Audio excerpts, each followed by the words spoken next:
Today I'm going to show off, hands down, my favourite release of 2026. Let's get into it!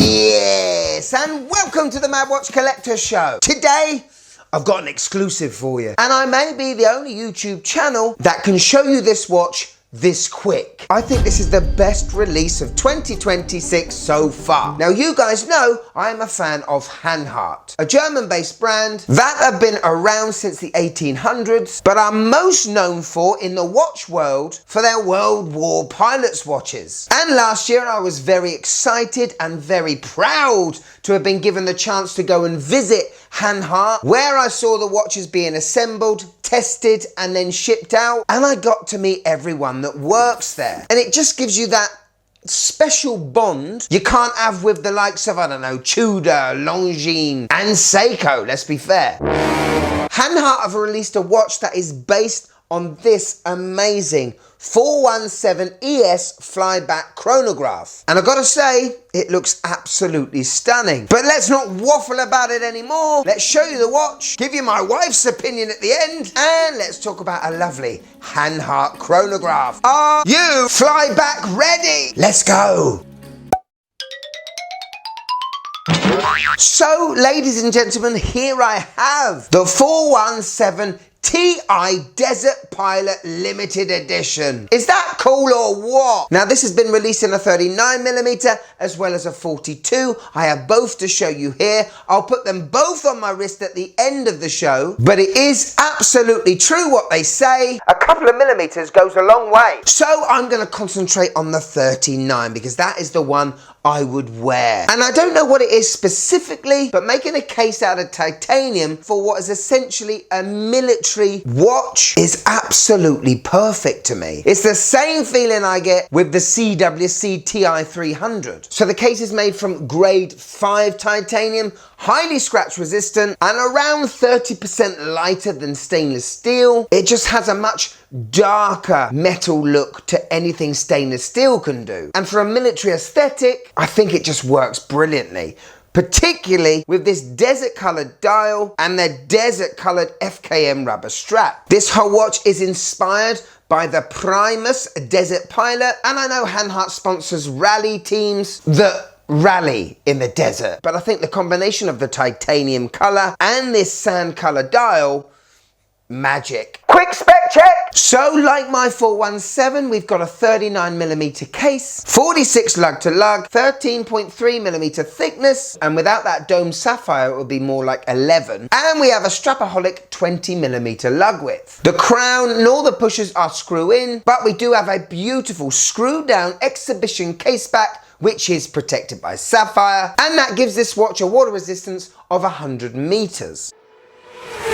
FKM rubber, and I've got to say I really love the one that it came with. Very supple, it's going to be very comfortable on the wrist. Love the colour, love how it matches the dial. It looks like we have a stainless steel tang buckle, as it does seem to have more of a stainless steel shine, but not too much for you to talk about it. Quick release spring bars. What more do you want? Okay, let's look at the face. Dial time. And it's true. Amazing design. Doesn't matter what colour you put it in, it still looks good. I think Hanhart could make this dial pink and it would still look banging. So we have this nice matte sand coloured dial and then a recessed bi-compact sub-dial section. Personally, I think bi-compacts is the best looking chronograph. You may think different. We got the vintage printed Hanhart logo. Looks really cool. Love these handset. They're sort of syringe style. And of course, for the minute hand and the chronograph hand,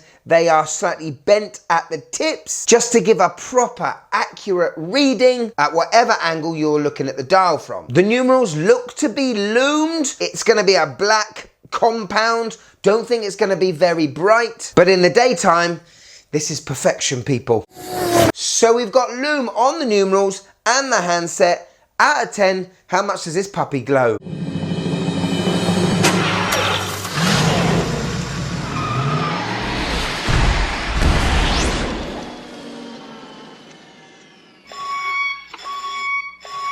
So yes, the hands are great, using Swiss Superluminova. The numerals aren't brilliant, are they? This definitely isn't a light show. However, it will give you good legibility, especially with the hands. Could you just click that like button, please? It really helps the channel. Thank you. So powering this beauty, we have a AMT 5100, which is like a parent company to Solita. This is a bi-compact manual wind mechanical flyback chronograph. It has 23 joules and sweeps away at 28,800 beats per hour. The movement is actually 30 millimeters in diameter, which is quite big as movements go, and is great for viewing it at the back of this. Hand wind of this is sensational, and because it's titanium, the grip is magnificent. If you're asking what a flyback is, well, if I engage the chronograph to start with, I don't have to stop it to then reset it. I can just reset it with the resetting pusher, so I can make quick measurements without having to start, stop and reset. And I'm all for it. Hello. Okay, so on my 6.5 inch wrist, this 39mm just, oh, it's found its home, hasn't it? There is a trend at the minute for this like desert type coloured dial. Well, on this Hanhart, I can see why. The whole dial is so legible. This strap is so comfortable. For my 6.5 inch wrist, I think this watch is perfect. Let me show you the 42, and this still looks pretty darn good. We have a 22mm lug width and a 48 lug to lug, but I can still easily pull this watch off. Not much to complain about, really.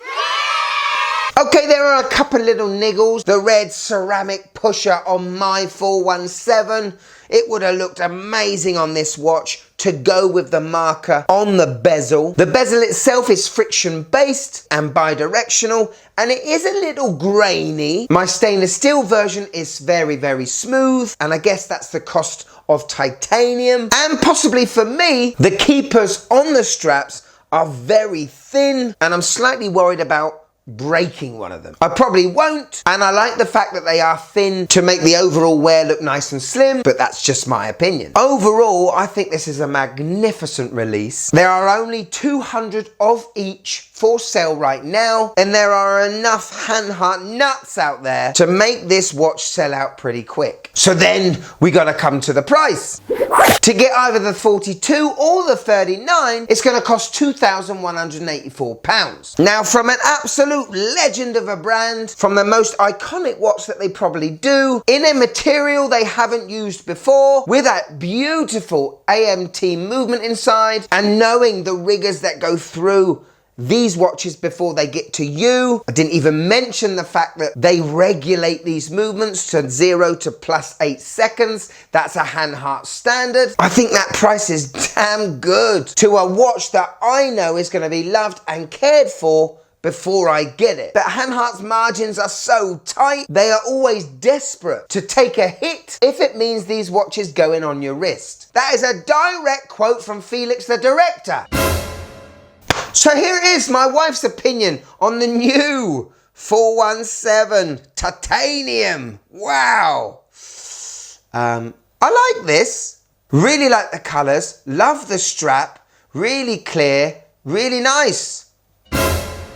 Yeah, we got a win-win today. Crack open the bubbly, get yourself a glass. The wife loves it too. Thank you so much to Hanhart for sending these watches in to me. I'm gonna get to know this one a little bit more because it only came yesterday. I think this is my favorite release of 2026 so far. What will this bad boy look like when I get it on a bunt? And I can't wait to see what they have to release next. If you want a bit more of the Mad Watch Collector channel, we've got a Patreon now. See the shows early, blooper reels, behind the scene footage, private group chat, and get your name credited at the end of every show like this lovely lot. But if I've got you for a few more minutes, why don't you check this one out?